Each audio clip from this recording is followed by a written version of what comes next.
Jim Mower. Very nice to see you again, Jim. Hello, Tim. Yeah. Skeletons in the Shed, Suffolk. Yes, that was the one that was fairly close to where I grew up, Skeletons in the Shed. On paper, it had everything.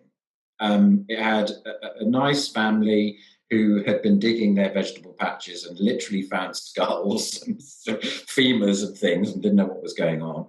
It had huge remnants of an abbey structure in their back garden. I mean, these were meters and meters high.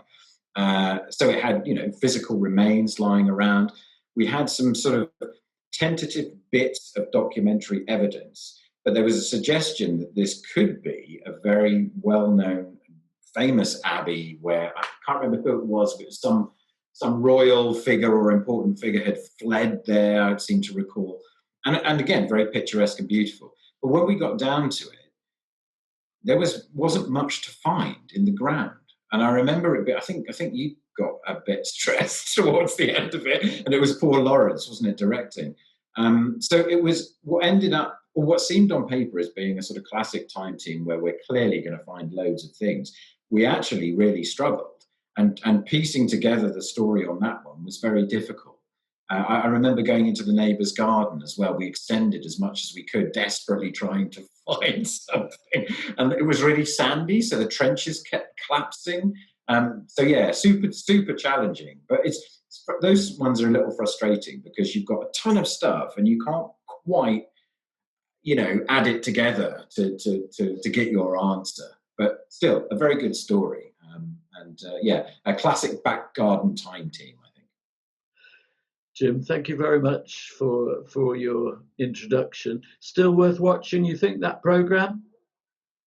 Oh, definitely. Yeah, definitely, because again, you're watching people try to figure something out. The truth of the matter is, programmes like that really tell you more about what the archaeological process is like, because you're not going to tie everything up with a neat bow. When we do, it's amazing that that's happened, and it's a testament to people's skill.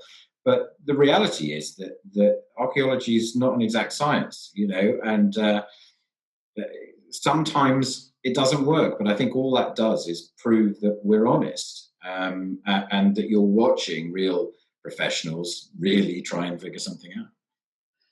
Jim, thank you very much. I'm sure we'll enjoy watching those programs you recommended. And as usual, very nice to get your insightful view of what went on and get slight twinges of memories of some of the traumas that we shared. Most definitely, yes. It's those that stick with your mind, and the discoveries. But for me, it's memorable and hilarious because it was down the road from where my parents lived. So they turned up and got introduced to Phil, which was an amazing experience to see my parents meet Phil, who just turned to them and said, "So this is all your fault then?"